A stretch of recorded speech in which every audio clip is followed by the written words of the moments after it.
नमस्कार बच्चों, कक्षा 10 के इस पाठ में अपने क्या है आपके लोकतंत्र की विशेषताओं को हमने पढ़ा था। लोकतंत्र के बारे में हमने पढ़ा, उसकी हमने क्या है आलोचना की, उसके गुण व दोषों के बारे में जाना।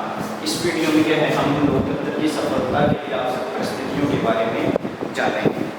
देखिए, कोई भी व्यवसाय हो, कोई भी कार्य हो, कोई भी उद्देश्य हो, कोई भी कार्य है उसको पूरा होने के लिए कुछ आवश्यक परिस्थितियाँ चाहिए होती है। इसी उद्देश्य की पूर्ति के लिए उसके लिए हेतु क्या है अनुकूल परिस्थितियाँ होनी चाहिए। मानव भी क्या है अपने अनुकूल जो रहने के लिए निवास होगा वहीं पर मानव रहने का प्रयास करता है।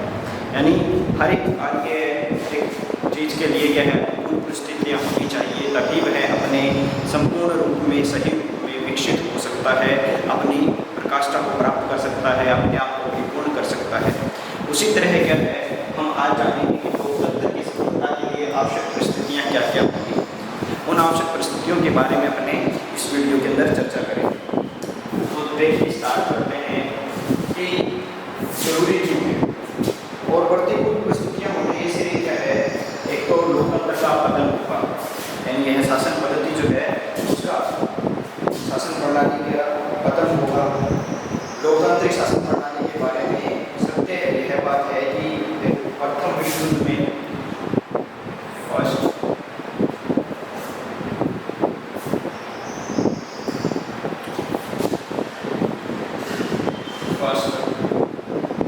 वर्ल्ड वॉर के अंदर क्या होता है, जो यूरोप के लोकतांत्रिक देश थे वहाँ पर क्या है अराजकता फैल जाती है। लोकतंत्र अपने आप को सफल सिद्ध नहीं कर पाता, उत्तम सिद्ध नहीं कर पाता है, और वहाँ पर अधिनायक तंत्र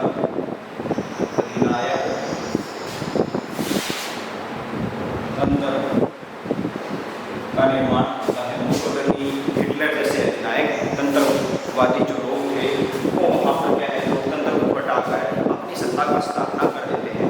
इसके पीछे कारण क्या रहा होगा?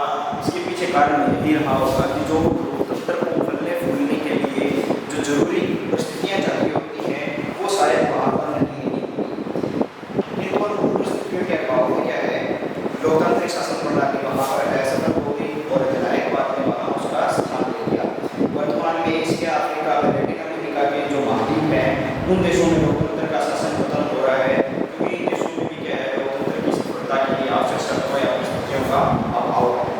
विद्वानों का मानना है कि जो अनुकूल परिस्थितियाँ हैं लोकतंत्र को सही सिद्ध करने के लिए या वास्तविक में लोकतंत्र के फायदे जनता को मिले, ये है एक अच्छी शासन प्रणाली बने, उन परिस्थितियों के बारे में हमने अभी चर्चा करते हैं।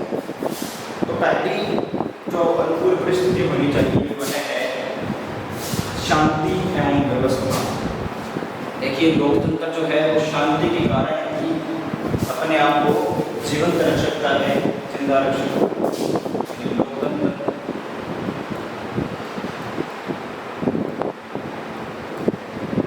शांति पर आधारित है, यह कह सकते हैं, क्योंकि अगर किसी राष्ट्र में अराजकता फैल जाती है, वहाँ पर अराजकता गृह युद्ध की स्थिति होती है। गृह युद्ध का अर्थ होता है यानी आपस में जो राष्ट्र के कोई दो वर्ग हैं वो आपस में क्या लड़ने लग जाते हैं, जिससे क्या है राष्ट्र के अंदर ही बहुत युद्ध जैसा क्षेत्र हो जाता है, उसे गृह युद्ध कहते हैं। बाहरी आक्रमण, अगर ये चीज़ें किसी देश के आसपास नज़र आ रही हैं, वहाँ हो रही है, तो क्या है उस देश में जो लोकतंत्र है वो अपनी स्थापना नहीं कर पाएगा, या फिर लोकतंत्र का वास्तविक जो फायदा होना चाहिए जनता को वो नहीं हो पाएगा। अगर उस देश में अराजकता नहीं है, शांति है, गृह युद्ध नहीं है, व्यवस्था बनी हुई है और किसी भी प्रकार के बाहरी आक्रमण का खतरा नहीं है, तो वह देश क्या है शांतिपूर्ण लोकतांत्रिक जो शासन प्रणाली है उसका वास्तविक फायदा उठा सकता है, या लोकतंत्र का वास्तविक रूप वहाँ पर एस्टेब्लिश हो सकता है, वहाँ पर तैयार रह सकता है, हमेशा लोकतंत्र मौजूद रह सकता है। लोकतंत्र की सफलता के लिए जरूरी क्या है, युद्ध ना हो, बाहरी आक्रमण का सत्ता का विकेंद्र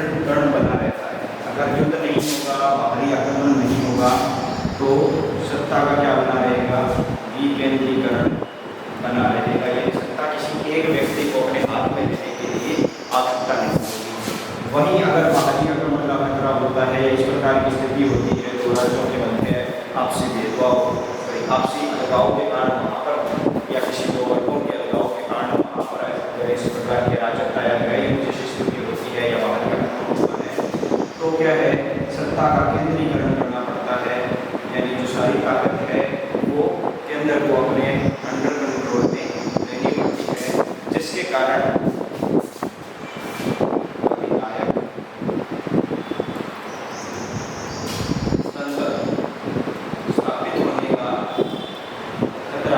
शुरू हो जाता है।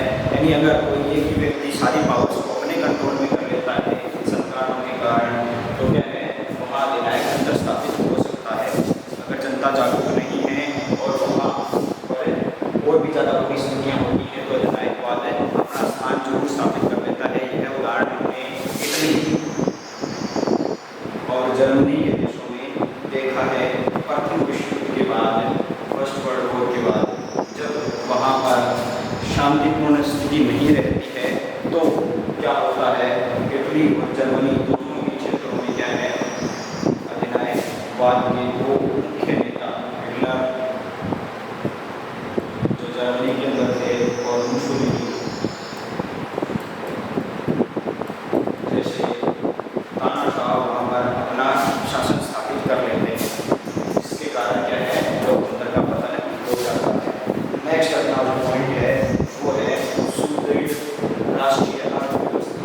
देखिए यह बहुत जरूरी कारण है कि राष्ट्रीय अर्थव्यवस्था जो है वो सुदृढ़ होनी चाहिए। तभी क्या है, देश में शांति और सफलता, विकास जैसी चीज़ें हैं वो देश में सुचारू रूप से चलती रहेंगी। इसके पीछे कारण क्या है, सुदृढ़ राष्ट्रीय अर्थव्यवस्था। इसको एग्जाम्पल के तौर पर समझते हैं कि हमने घर वालों से आसपास से सुना होगा कि अगर घर में क्या है तंगी चल रही है, आर्थिक मंदी चल रही है, पैसे का क्या है पूरा जो पैसा आना चाहिए या ज़रूरत के हिसाब से पैसा नहीं कमाया जा रहा है तो उस घर में क्या है लड़ाइयाँ होनी शुरू हो जाती है या पैसे के लिए आपस में विवाद वाली दूसरे से लड़ना स्टार्ट कर देते हैं। तो वही सेम स्थिति होगी अगर सुदृढ़ राष्ट्रीय अर्थव्यवस्था नहीं होगी, क्योंकि लोगों को क्या है उनकी ज़रूरत की चीज़ें की पूर्ति नहीं हो पाएगी, महंगाई क्या है बहुत ज़्यादा बढ़ जाएगी, अर्थव्यवस्था डगमगाने के कारण क्या है देश बहुत ज़्यादा नीचे की स्थिति में पहुंच जाएगा, निम्न स्थिति में पहुंच जाएगा, जहाँ व्यक्ति के जीवन के लिए क्या है पर्याप्त अनुकूल परिस्थितियाँ नहीं रहेगी। तो अगर जीवन के लिए अनुकूल परिस्थितियाँ नहीं रहेगी तो लोकतंत्र के लिए अनुकूल परिस्थिति को अपने आप नहीं हो सकती, क्योंकि जनता है या जनता के लिए अनुकूल परिस्थिति है तभी लोकतंत्र के लिए अनुकूल परिस्थिति हो सकती है। तो सुदृढ़ राष्ट्रीय अर्थव्यवस्था शुरू होनी चाहिए। दोबारा से मैं क्या है जर्मनी और इटली का एग्जाम्पल देता हूँ। जर्मनी व इटली, यहाँ पर क्या है फर्स्ट वर्ल्ड वॉर के बाद जब जो विजेता राष्ट्र थे उन्होंने क्या किया था, उनके ऊपर बहुत ज़्यादा कर लगा दिए थे। हालांकि फर्स्ट वर्ल्ड वॉर में क्या है इटली विजेता दल में पहुँच जाता है, इटली जर्मनी के साथ नहीं रहता है फर्स्ट वर्ल्ड वॉर में। लेकिन फिर भी क्या है कि आर्थिक स्थिति जब खराब हो जाती है तो ये इस देश में क्या है अपने आप अधिनायक तंत्र स्थापित होने का चांसेस बढ़ जाते हैं और लोकतंत्र क्या है निम्न रूप से या क्या है पूरे रूप से पतन हो जाता है। उसका लड़खड़ाने राष्ट्रीय अर्थव्यवस्था के लड़खड़ाने से क्या है लोकतंत्र की लड़खड़ाना शुरू हो जाता है। इसके अलावा अगर आज की बातें करते हैं अपने इसके बाद जो सेकेंड वर्ल्ड वॉर के बाद की स्थिति थी उसमें भी क्या है समाजवादी जो संघ थे उन्होंने भी क्या है लोकतांत्रिक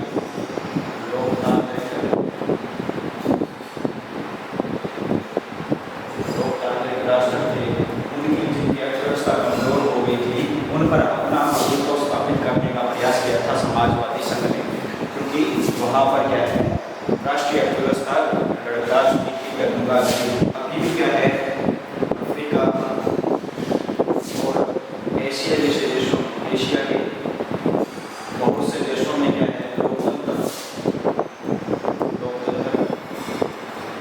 अपने विनाश की स्थिति में पहुंच चुका है, या वहाँ पर क्या है लोकतंत्र का पूर्ण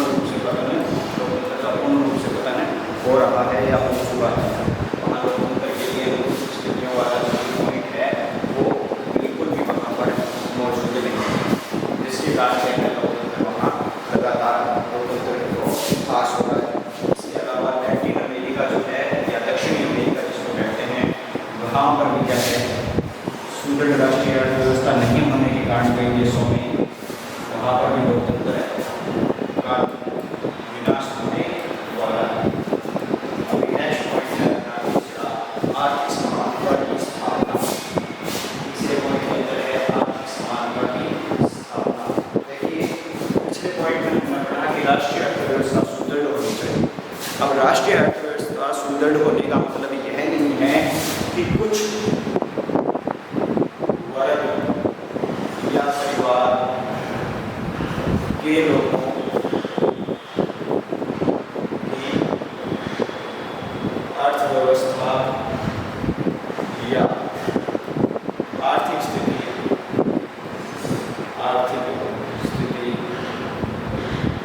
मजबूत करना, यह अर्थव्यवस्था को सुदृढ़ करने का तरीका नहीं है।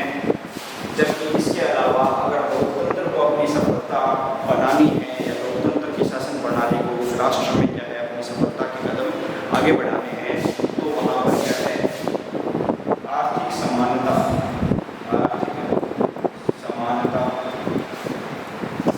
की स्थिति को तैयार करना होगा। और इसका मतलब क्या हो गया कि जो कुछ वर्ग है या कुछ परिवार है उनको ही आर्थिक रूप से मजबूत करना यह उनके लिए गलत होगा। लोकतंत्र के लिए यह स्थिति नुकसानदायक हो सकती है। बजाय इसके क्या करना होगा, अमीर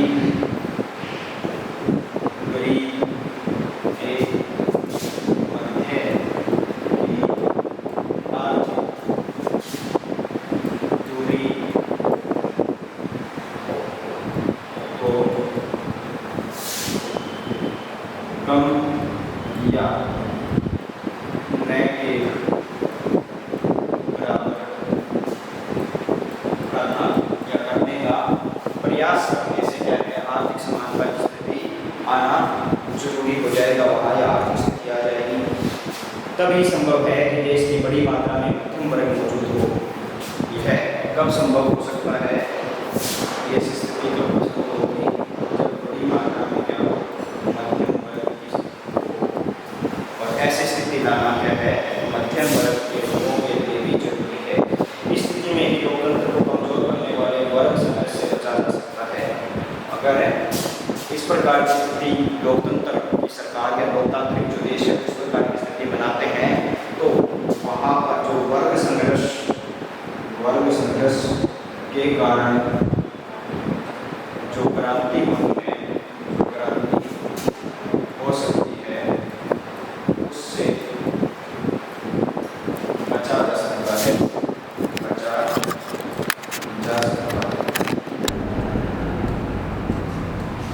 ठीक है, तो यह क्या है अपना पॉइंट नंबर 3 पूरा होता है आर्थिक समानता की स्थिति या आर्थिक समानता की स्थापना करना, सामाजिक न्याय की स्थापना करना। पॉइंट नंबर 4 है अपना।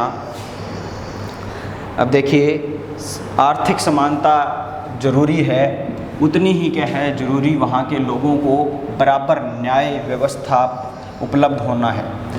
जब वहाँ बराबर की न्याय व्यवस्था उपलब्ध होगी तभी क्या है लोगों की स्वतंत्रता समानता के अधिकारों में क्षीणता नहीं आएगी। इसमें देखिए क्या है किसी भी व्यक्ति को धर्म, जाति, लिंग, जन्म, रंग आदि के आधार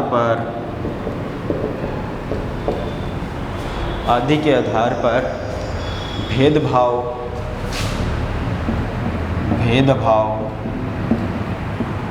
नहीं होना चाहिए।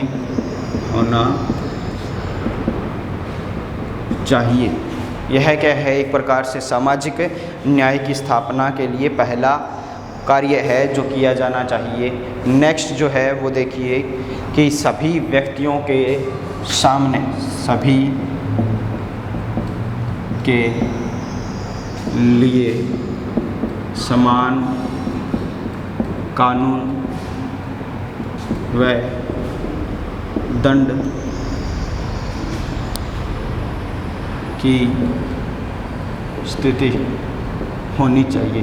यानी सभी के लिए समान प्रकार के कानून लगने चाहिए और सभी के लिए क्या है, दंड की स्थिति भी क्या होनी चाहिए, बराबर होने चाहिए। ये नहीं है कि वो अगर अमीर है, किसी विशेष धर्म का है, विशेष जाति का है, तो उसको सज़ा कम मिले या किसी को धर्म या जाति या लिंग के आधार पर ज़्यादा सज़ा मिले, ऐसा बिल्कुल नहीं होना चाहिए। सभी के लिए समान कानून या दंड की स्थिति होनी चाहिए। यह लोकतंत्र के लिए आवश्यक अनुकूल स्थिति है जो वहाँ पर रह रहे लोगों को प्रदान करनी चाहिए सरकार के द्वारा। जब समाज के सभी व्यक्ति क्या होंगे, समान स्थिति को प्राप्त होंगे, तभी उनके बीच में भावनात्मक एकता स्थापित होगी और सामाजिक लोकतंत्र की स्थापना होगी। जब सभी को समान भाव मिलेगा तो भावनात्मक स्थिति का जन्म होगा। भावनात्मक स्थिति का जन्म का मतलब हो गया सभी क्या है, एक दूसरे के प्रति आदर व सम्मान की भावना रखेंगे। इसके अलावा सम्मान की भावना रखेंगे और इसी सारे गुणों के कारण क्या है, सामाजिक लोकतंत्र की स्थापना होगी। सामाजिक लोकतंत्र की स्थापना होगी। स्टार्टिंग के इस चैप्टर के जो स्टार्ट के वीडियो है, पहला जो भाग है, उसमें मैंने समझाया था कि लोकतंत्र के जो 4 प्रकार होते हैं उनमें एक प्रकार है सामाजिक लोकतंत्र और उसकी स्थापना क्या है,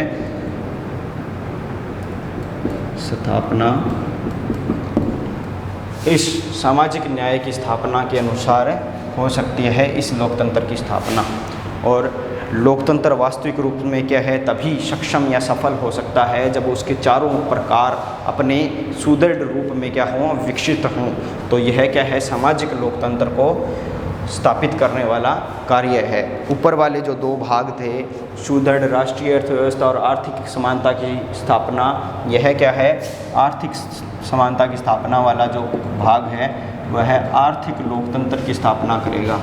आर्थिक लोकतंत्र की स्थापना करेगा। यानी हमने क्या है, अभी तक 2 प्रकार के लोकतंत्र की स्थापना के बारे में पढ़ लिया। उनके लिए आवश्यक परिस्थितियां जो होनी चाहिए उनके बारे में हमने पढ़ा है।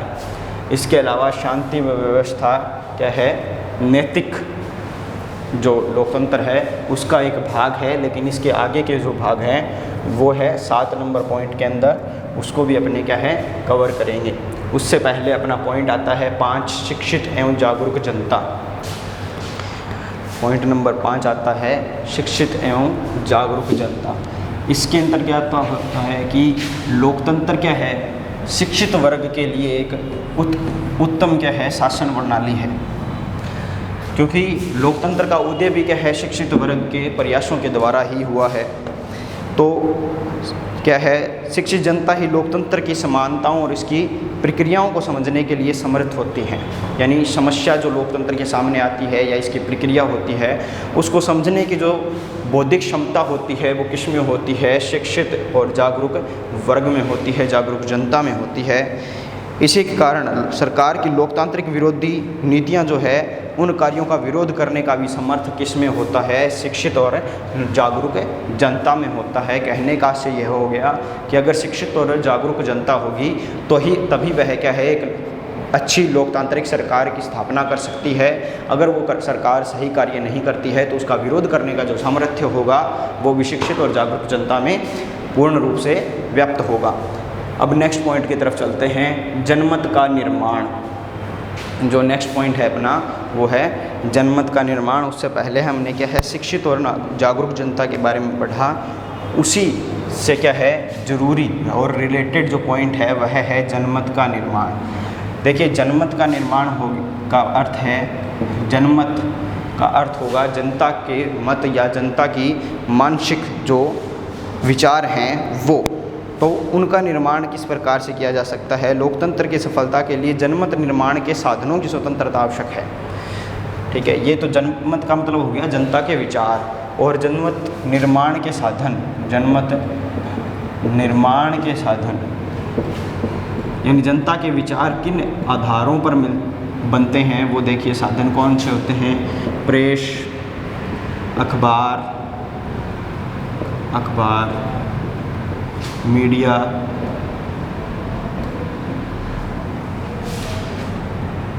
पत्रिकाएं,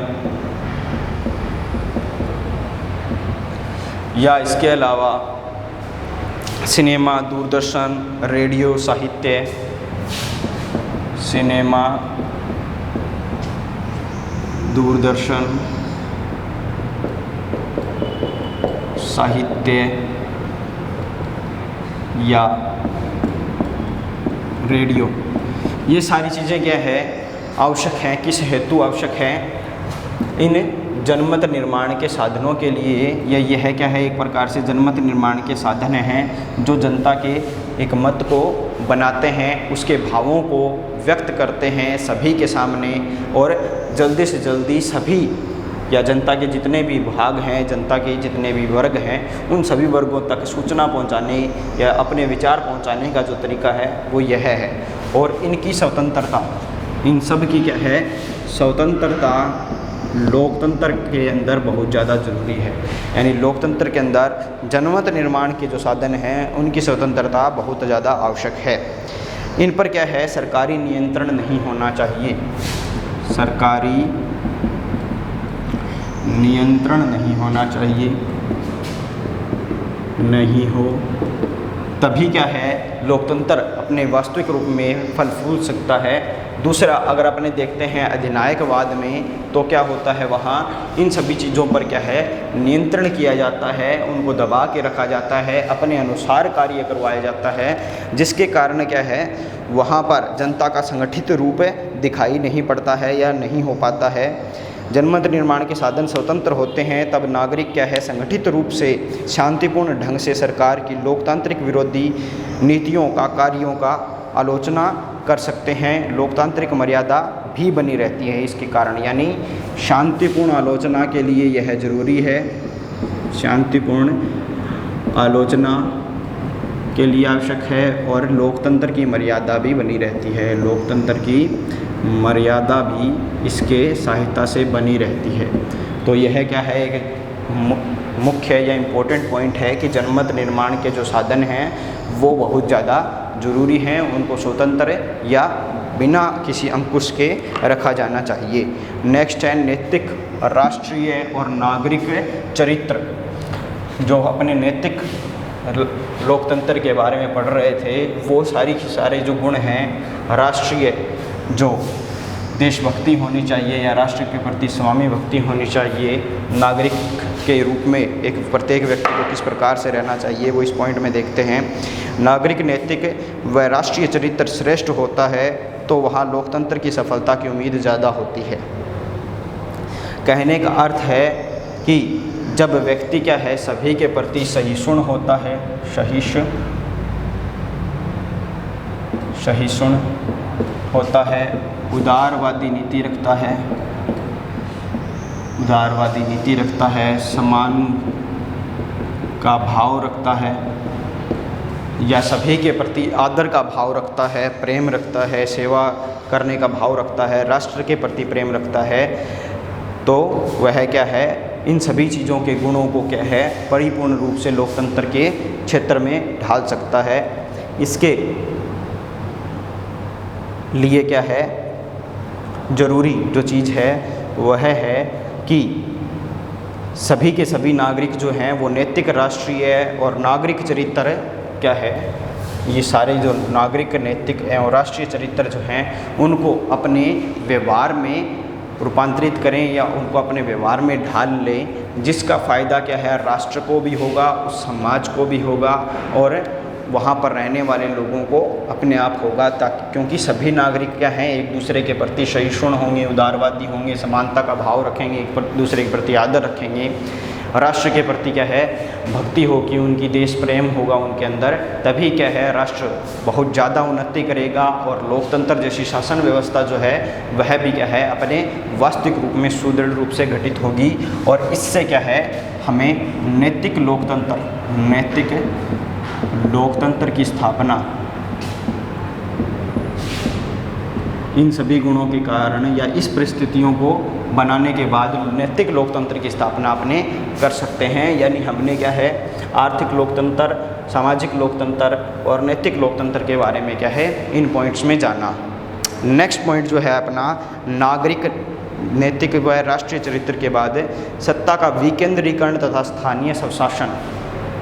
देखिए लोकतंत्र का अर्थ ही क्या है, सत्ता का विकेंद्रीकरण है, तभी लोगों की स्वतंत्रता क्या है वास्तविक रूप से बनी रहती है।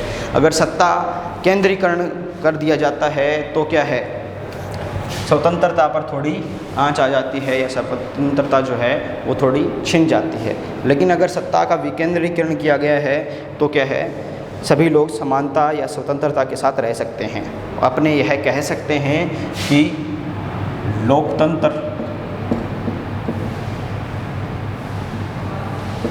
का आधार क्या है, सत्ता का विकेंद्रीकरण। सत्ता का विकेंद्रीकरण होना ही क्या है लोकतंत्र का आधार माना जाता है। ऐसा क्यों है, क्योंकि जब विकेंद्रित होती है शक्तियाँ, सत्ता का विकेंद्रीकरण होने से क्या है जनता के विभिन्न वर्ग शासन के कार्यों में भाग लेते हैं और लोकतंत्र को सफल बनाते हैं। यानी विकेंद्रीकरण होगा तो सभी वर्ग भाग लेंगे, न केवल एक वर्ग का शासन होगा। ठीक है, ऐसा नहीं होगा, सभी वर्ग क्या है सत्ता में बराबर रूप से हिस्सेदारी लेंगे, जिसका फ़ायदा क्या है नागरिकों को भी होगा और लोकतंत्र भी क्या होगा सफल होगा। लोकतंत्र के विकेंद्रीकरण का एक अच्छा रूप है स्थानीय स्वशासन। अभी बात करते हैं स्थानीय स्वशासन। यानी अपने जब बात करते हैं शुद्ध या प्रत्यक्ष लोकतंत्र की तो उसका ही एक छोटा सा भाग एक तरह से निकल के आता है, वो है स्थानीय स्वशासन। यानी हमने देखा होगा राजस्थान या मध्य प्रदेश जैसे जो राज्य हैं वहाँ पर इस प्रकार की स्थानीय स्वशासन व्यवस्था अभी भी मौजूद है। पंचायती राज व्यवस्था या पंचायतों का जो राज होता है, सरपंच वगैरह चुने जाते हैं, तो उससे क्या है वहाँ के स्थानीय जो शासक चुने जाते हैं, प्रतिनिधि चुने जाते हैं, वहाँ पर स्थानीय शासकों के द्वारा वहाँ के लोगों में क्या है एक रुचि आती है लोकतंत्र के प्रति या लोकतंत्र के कार्यों को पूरा करने के लिए। उनमें क्या है रुचि का निर्माण होता है और रुचिपूर्वक वो भाग लेते हैं। उसी को क्या है सही मायने में नागरिकता की शिक्षा कहा जाता है। यानी जब लोग रुचिपूर्वक लोकतांत्रिक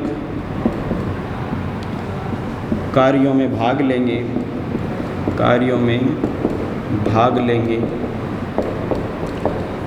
तभी क्या है तब ही नागरिक शिक्षा का निर्माण होगा। इसका कहने का अर्थ यह भी है कि स्थानीय स्वशासन जो है वो नागरिक शिक्षा का निर्माण करने का एक महत्वपूर्ण तत्व है, जिसकी सहायता से क्या है नागरिक शिक्षा और लोकतांत्रिक शिक्षा अपने आप क्या है वहाँ के स्थानीय निवासियों तक पहुँचती है। तो हमने क्या है इसके अनुकूल परिस्थितियों या आवश्यक परिस्थितियों के क्या है 8 पॉइंट्स इस वीडियो में कवर किए हैं। और ये 8 के 8 जो पॉइंट है उन सभी में हमने नैतिक लोकतंत्र,